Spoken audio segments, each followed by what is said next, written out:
The following was recorded in front of a live studio audience at the Studio 21 Podcast Cafe. This is the United Podcast Network. Welcome to the Hirefastpodcast, a podcast aimed at educating you on hiring the right person for the right job and keeping them. Are you sick of spending precious time and energy hiring and training people just to have them turn around and quit? Then join Alan and his guests on Hire Fast as they teach you how to skillfully motivate and attract rock star talent. Now here is your host, Alan Daviduk. Hello, my name is Alan Daviduk. Welcome to the Hire Fast Podcast. This is episode 1. So when I went on my journey, there was one statement at the end of the journey that resonated with me, and I say it over and over again, that leaders with the best employees win every time. Now let me say it again because it's that important, that the leaders with the best employees will win every time. So the purpose of this podcast is to teach restaurant owners and operators, just like you, how to attract, develop, and retain perfect fit employees through my Smart System framework and how to hire fast. So it does not matter if you're a big operator or a small operator. We have similar problems. We need to save time. We need to save money. We need to stop sitting around waiting for people who don't show up for interviews, right? This drives you crazy. We need to eliminate bad fits, people that don't fit in our companies. And we need people who show up for work, right? Sounds crazy, but that's what we need. And we need to eliminate the wolf in the sheep's clothing, right? These are the people that they come in, they promise us the world, we do everything. And then when they start working, they do none of what they say.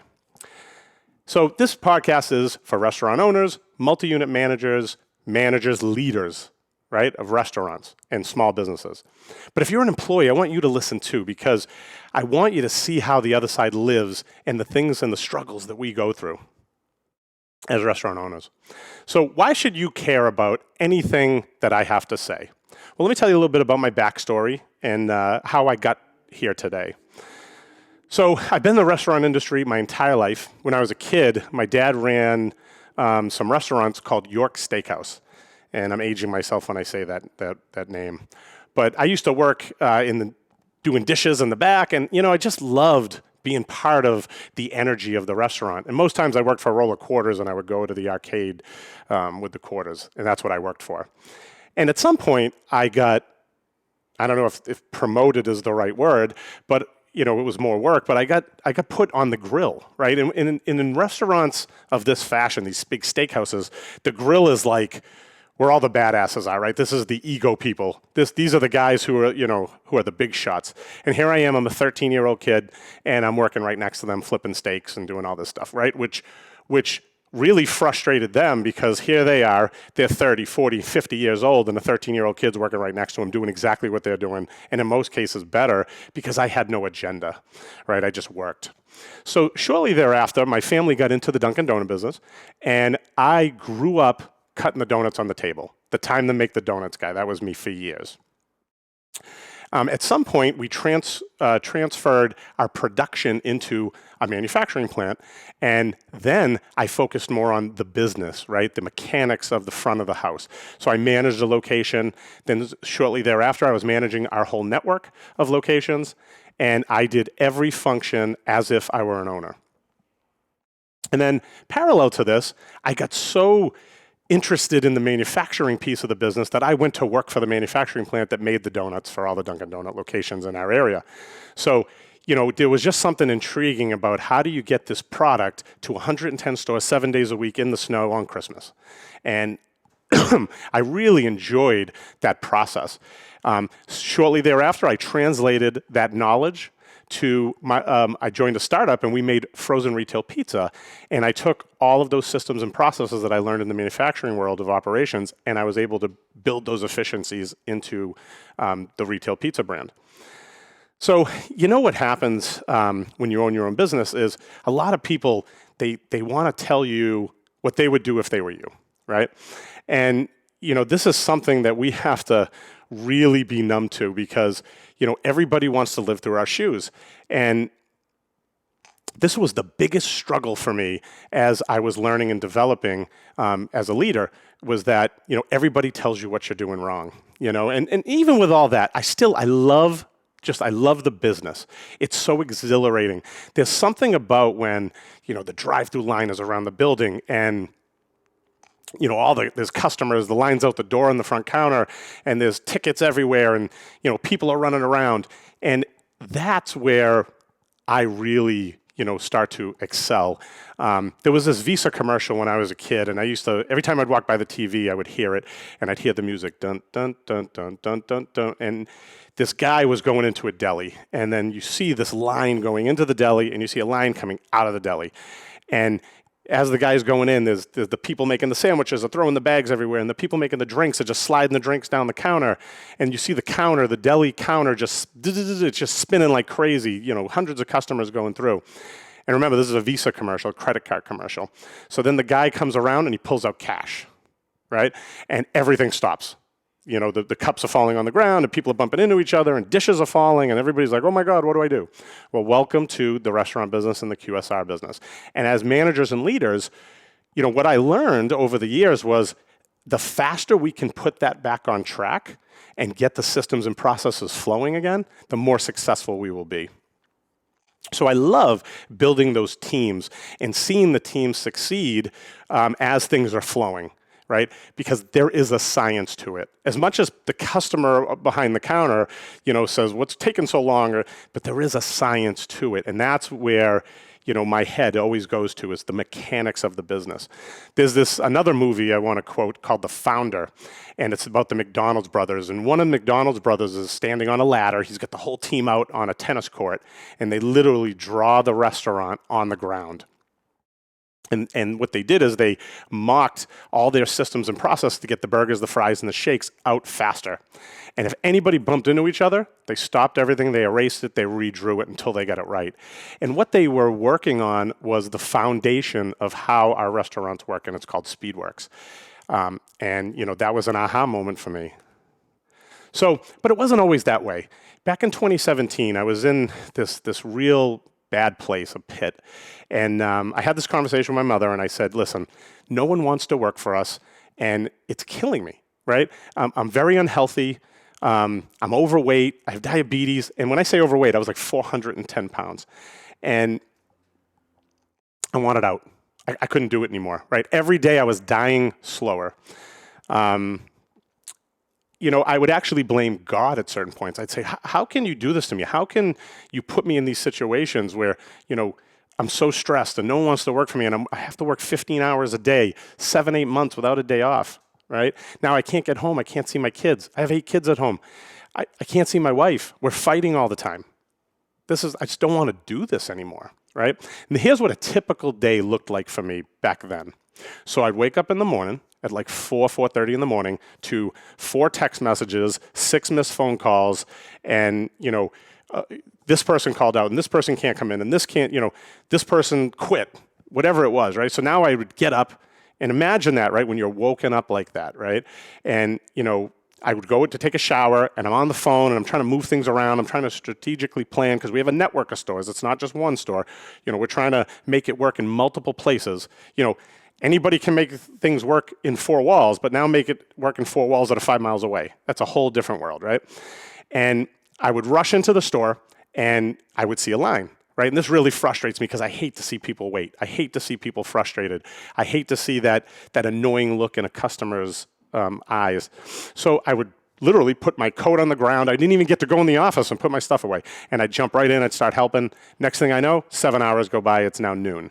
And now I have to do an order or whatever the functions were to steer the business, hopefully away from an iceberg and not into it, right? And typically I would go to do an order, and I would see that counter. Have you ever seen that counter that counts down and says, by the way, it takes you a half an hour to do an order, but if you don't have this in 4 minutes, you're not getting an order? This is typically what I saw all the time, because I was so stressed out. I didn't know which way to go. It was like Groundhog Day, right? I would go home, and then I would be so numbed out. I'd go on Facebook, and I would just be out of it. And then I would go to sleep, wake up, do it again. Groundhog Day, right? 50 first dates. We'd just do it over and over and over again, and then 7 months would go by. So this one particular day, though, I went into the restaurant, and I call it the bad day. My son Noah had He was 4 or 5 years old at the time, and he had this play at school. And I started the week before saying, my wife basically said, if you're not here, I'm going to kill you. Whoop. So, sorry, my watch was picking up. So my wife said, if you're not here, I'm going to kill you, right? He really wants you here at this play. So I did everything in my power. I talked to everybody. I made sure all the people that, were the key players in this little scheme for me to get out on time, were all in place, right? So it's amazing how, though, when you have something you need to do, it's almost like the universe tries to block you, right? Everybody sabotages you. Everybody's needy. Everybody forgot about these things. Everybody needs two things. You get pulled in this direction and that direction. And I'm watching the clock every second. I have to have this done by this time. I have to get out by this time, right? And I feel my phone in my back pocket start vibrating. And we know that's not a good sign, right? Not at the time it was. So I close my eyes, I pull the phone out, and the closer's calling out. The one person that I knew was the domino that if it fell, I was in trouble because I couldn't cover it. And I even worked with this person and begged them basically, right? Don't screw up this particular day. And here they are. They're the ones that are sabotaging me the most, right? And I took that phone, man, I chucked it across the room. And I broke another $1,000 phone up against the wall, right? It was probably number 6 at the time. And I was so mad, I was so frustrated. And I screamed at the top of my lungs. You can see all the employees they booked out front. I said, I'm not putting up with this shit anymore. I will let the customer make their own coffee, make their own donuts, put the money in the register themselves before I put up with this shit anymore. I'd rather not have employees and do that. And, this particular day I was done. I didn't really know what done meant, right? I just know I was so mad and I was so frustrated that I wasn't even thinking clearly, right? I didn't know where to go. So that night I go home. And my son Noah comes in.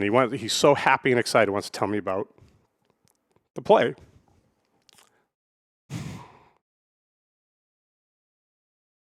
And I was so disconnected and so disengaged, being on Facebook, I didn't hear a word he said.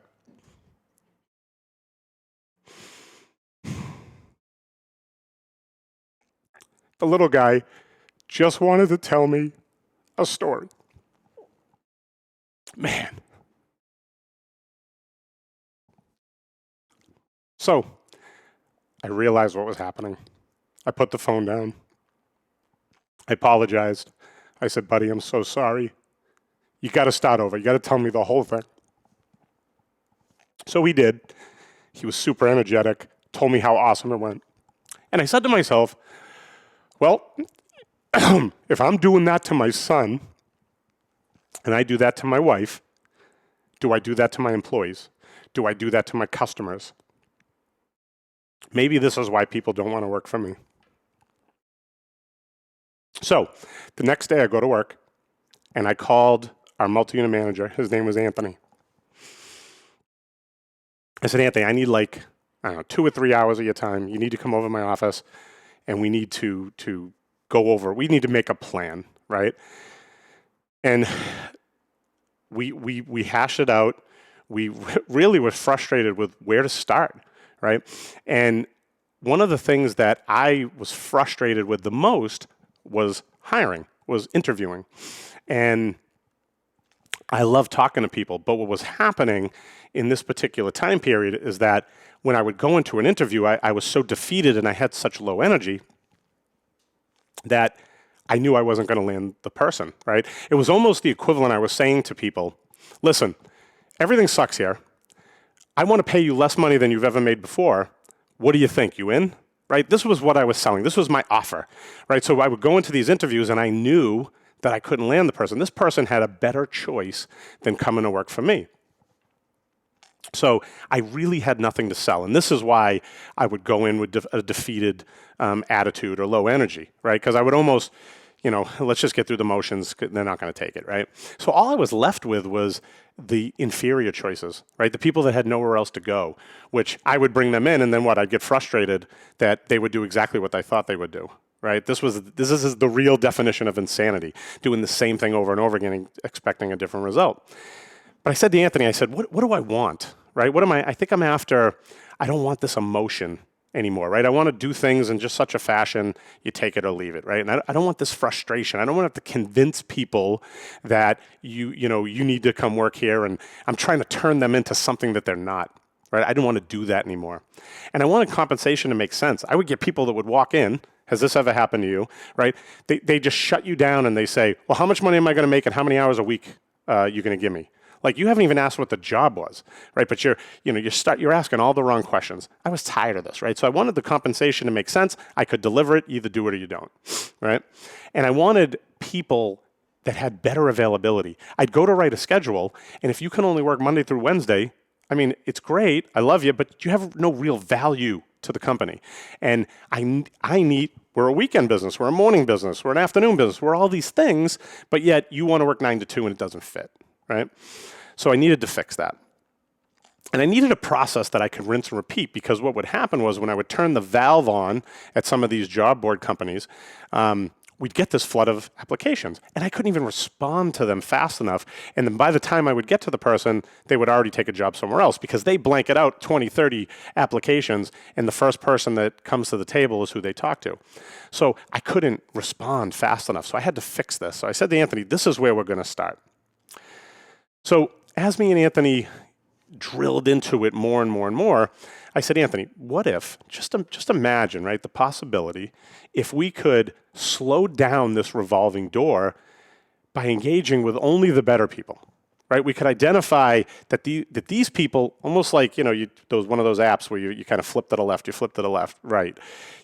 No, yes, no, yes, yes, yes, no, no, no, right? That's what we wanted. And what if we can inspire the better people to want to come meet with me, right? Imagine if we can do that. Because let's be honest, the people that we want to come work for us, they're not sitting at home waiting to collect a check, right? They're not these people that are going to quit the job to get a check from the government. We're not going to put an ad in the newspaper, because the people we want, they're working somewhere already. They have responsibilities. They're family people. These are the people we're at. These are the best people. And we can't get to them right now. So we have to have a process to inspire people to say, hey, what's this about? I want to go meet this guy. And then we need to stop comparing ourselves to the big guys. I would go on and I would say, well, maybe I'm not paying enough money. Maybe I'm not offering the right thing, right? And I would look at the bigger guys. You know who they are. And I would look at some of their ads and I'd say, my God, I want to go work for them. Like, these guys, you work 5 days a week, you sit at home on the couch, they mail you a check, you get all this stuff. And I'm like, how do I compete with that, right? I'm a small business. We have 5 locations, right? So I had to stop. Could I have an offer that I just stay in my own lane, man, and I just stay there, right? And then at the interview, what if, Anthony, we could stop convincing people, right? And we just had less emotion. I could just go in and talk to them. And it doesn't take me 45 minutes to explain things. And I don't ask all these canned questions that, annoy me, honestly. And, what if I could just sit down and talk to them, right? I already knew a little bit about them and we just had a quick conversation, right? And what if I could flip the script, right? Instead of me convincing them to come work here, which is what's happening now at a lot of interviews, it's almost like you've become a closer, right? You have to close the deal because you just need people. What if I could flip the script and they convince me why they were a good fit to come work for me, right? Can you imagine this, Anthony? And he's like shaking his head, no way. We're never going to be able to pull this off. I said, what if we could get people to love what we have to offer? Can you imagine, right? That they, so much so that they go tell all their friends. Imagine this, right? And what if we could get people that were magnetically attracted to us? They come in as a customer and they're like, wow, you guys are amazing. I want to come work here, right? They were a customer buying coffee and now they want to come on board and work for us, right? That's what I mean by that magnetic attraction. And again, we need to be able to respond quickly. So we need a system that we can repeat and rinse real quick. Keep going, right? So I remember this once, I told you I was with a pizza manufacturing company. I remember sitting there and there was this one part of the line where the pizzas would go down the line like really fast, almost like the Laverne and Shirley movie, right? You had all the bottles going. So the pizzas, imagine this, 50, 60 a minute, right? And then it was going under a scanner, and in the scanner there would be, it would be scanning the pizza for imperfections, right? And then the minute it saw one with an imperfection, it would blow air. Boom, and it would knock the pizza off the line. So 50, 60, doof. I literally went out in the hallway and I called Anthony and I'm like, you got to hear this. This is what we have to do. We have to do this. This is our system, right? And I used that pizza line as a model when I got back. So I had to make some changes. And, sometimes change comes to you, or help or a guide comes to you in a real unorthodox way. So I remember this one night I was on Facebook. Now, here's the difference, though, right? My mindset was changing. So I wasn't on Facebook watching cat videos and sedating. Now I was looking for things. I was trying to learn things. So this one video came up of this guy, and he was cussing and swearing and yelling and slamming banging. And I was like, man, I like this guy. This guy reminds me of me. So I wanted more. So I watched some more. Eventually, I reached out to this guy, and he became a mentor of mine. And what he did is he connected me with a group of super powerful guys. Now, we weren't in the same business, but we had similarities in our life, and I think that's why he chose these particular people to be in this group. So we were all married, we all had kids, and we were all business people, right? So because of that, we were able to share and bounce things off each other and take each other through drills and evolutions and learn, what our problems were, right? And it's amazing what came out of that. It was so simple that, have you ever had these things that right here, they're like in your blind spot right in front of your face, right? And you just don't see it. So the group forced me in front of a mirror, right? A virtual mirror. And what I learned is that I was the problem. Right? And I think there's so many business people that do not get to this place. So I realized, I'm going to say it again because, again, it's that important, is that I was the issue. People didn't want to work for me. It wasn't the government's fault. It wasn't, the competitor down the street. It wasn't this thing over here. It wasn't, whatever, right? It was me. People didn't want to work for me. That was the problem, right? Most of the stuff that we blame everything on as a macro issue, well, the micro issue is that I'm an asshole, right? And I need to fix that. And if I don't fix that, none of it's going to matter. So one of the things this group taught me is that we break our life up into domains, right? So we have 4 domains. We have body, being, balance, and business. I'm just going to give you a quick example of each one as I started my journey to fix me, right?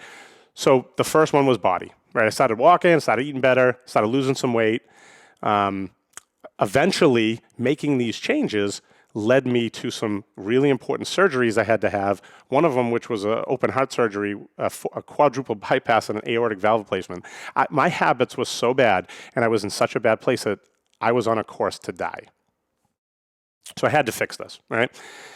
So that's body, right? This is where I started. And I started feeling better. I started being clearer. So now the next category is being. Now, being gets a little spiritual, but man, it was amazing that once my head was clear and I was thinking, this voice, some people call it God or whatever, right? But this voice would start directing me things. It would say, Alan, you need to go learn this. Alan, you need to go do this. Alan, you need to go talk to that one. She's got information, but you need to get the information out of her. Alan, you have these partners in this pizza company and you need to get out of there. It's a toxic relationship. You need to just sever that tie, right? Disengage from those guys. So, some of the things that the voice was telling me were good, some were bad. But what it was doing, it was steering me and it was forcing me to make some decisions and some changes. So that's being, right? So now, balance. I literally pulled the computer out of my house. I said to myself, I'm going to set a standard. I'm going to go home by a certain time. I'm going to play games with the kids.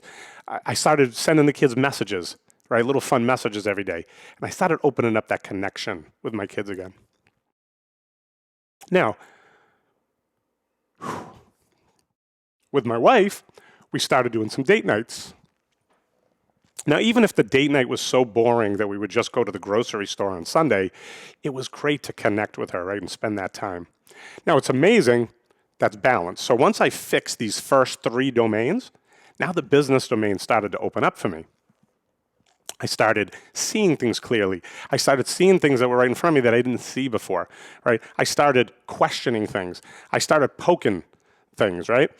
And what ultimately happened is I started talking to the best employees, right? I started identifying who are the best people and how do I emulate what they do, right? So the first thing I need to do is I need to go talk to them, And I need to understand how and why they do what they do. Have you ever watched that movie, White Men Can't Jump? So you got Woody Harrelson and Wesley Snipes, right? So they play a basketball game, they hustle somebody. Then they're in the car, and Woody Harrelson puts in a Jimi Hendrix cassette. And Wesley Snipes starts freaking out. And he says, "You can't hear Jimmy." And Woody Harrelson says, "Well, I like listening to Jimi Hendrix." And he said, "Yeah, that's your problem. You listen, but you don't hear. That's your problem." So I said to I saw this and I said, my people have been talking to me and I pretend to listen, but I'm not really hearing them. Well, this time I really heard what they were saying. Now, it was very hard because some of the things they were saying were things that I was doing wrong, right? And in this moment, it's really easy to push back, but I didn't do that this time. I said, okay, they're telling me what I asked, what I need to know. And I went right down the line, all my best people. So I went on this journey that really was about changing my worldview and the way I saw things. And, I said to Anthony, I called Anthony up and I'm like, we talk about this revolving door, right? And this is what's costing us all this time and money. And what do we do to slow it down? But what does that even mean in dollars and cents, right? We talk about this turnover percentage, right? What does that mean to me? What is that actually costing us? So we went on this learning experience of what the critical costs were, right? What was costing us to hire and train and new employee learning curve? And what about the current employees? The ones that I don't even want right now and the things that they're screwing up and the remakes they have to make and the customers they're irritating. What does that cost us, right? And what are the actual recruitment costs? The things that, to go reach out to people, right? We put, Indeed on and it costs us $1,000 a week because all these people are clicking and touching. What does this actually cost? I never really knew.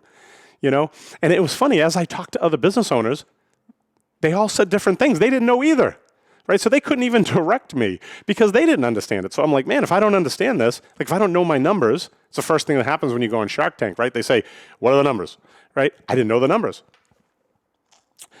So, so now once I had all this information, I created a plan, right? A plan that was so compelling. I said to myself, I literally have to put horse blinders on, right? I can't look at anything else. I have to execute my plan to see if my plan will work, right? Because I'm so confident in my plan that I'm just going this way, right? And I created all these systems and processes around all the pain points, all the things that I hated, all the things that were frustrating me, even the things in myself, right, that I was doing wrong. I had to create a system and process to keep me honest and keep me accountable. And I had to do the training and onboarding better. So I remember this conversation. I saw this interview, and it was a CFO, and they were having a conversation with a CEO. So a CFO and a CEO were having a conversation. And the CFO said, hey, you're spending all this money on training and developing people. Well, what happens if they leave, right? And we've spent all this money, and we've outlaid all this cash. And the CEO says, well, what if I don't invest in my people and take the time and they stay? What will they do to our business? Another aha moment, right? So with all this, how will my results help you? So I want to share with you my SMART system plan. I want to share with you with my Hire Fast plan and what it means, right? How did I implement it? And what were the things that I learned along the way? What are the things that didn't work? What were the things that worked? What were the changes that I made? And how did I change my culture in the restaurant to get people to have a connection? Right? To get the employees to want to help each other, right? And how did I affirm them to build and develop them, right? And give them responsibilities that eventually retained them because they loved what they were doing. And I changed this whole environment and created a high-performance team. And what a high-performance team even means. In our environment, it was a place where people could bring their best self to work. And when they brought their best self to work, they told their friends, and they wanted to be there and they excelled. To the point where we had an additional thing that we noticed that people became unpoachable, right? So right now, poaching is one of the top 3 or 5 categories in the restaurant world. If I need employees, I just go down the street and steal their best employees. I actually would observe people coming in, handing the card to people, and people would look at it and say, nah, I'm good here, and they'd hand the card back, right? This is possible for you. And to pay the good people that are doing the work for you more money, but stop paying the bad people, right? Because you know this is what frustrates you. You know, you don't mind paying good people, but you hate paying the people who don't deserve it. And have the courage to fire someone, right? This is just one that's not talked about. We wait to fire someone until there's no other alternative, right? We let the poison fester and happen, right? Until it's so bad that we have to do something about it. We ignore it, and then we have to do something, right? Well, if there's 10 steps in the process of an employee, why can't you fire them at 2? Because they're not working, right? They're not working out for you. They're not a good fit, right? This was a courage that I needed to get over the fear and have this courage to fire people. And when I did, things got better. I remember I was talking to the labor department one day, and I was going over stuff we were in the middle of an audit, and I was frustrated, and I made a comment to him, and he said, "Well, if you don't like them, fire them." I got to tell you, that was the last thing I was expecting to hear from a labor department auditor, right? Instructing me to fire somebody. But it got me thinking, right? And what about getting people to do what they're supposed to do? This was a result, and I want to help you with this. So remember what I said, that leaders with the best employees win every time. They don't get held hostage. They have better choices, and they never lower their standards. And this is the recipe to win. And this is what I want to teach you here at Hire Fast. So if you haven't already clicked subscribe or follow, if that's the lingo, then do it below so we can keep you up to date on how to hire fast. I want you to visit me at getsmartsystem.com. I want you to email me at alan@getsmartsystem.com. And I want you to call me at 1-888-3SMART-5. Ciao for now. We'll see you next week at Hire Fast. The views and opinions expressed by the hosts, guests, or callers of this program do not necessarily reflect the opinions of the Studio 21 Podcast Cafe, the United Podcast Network, its partners, or affiliates.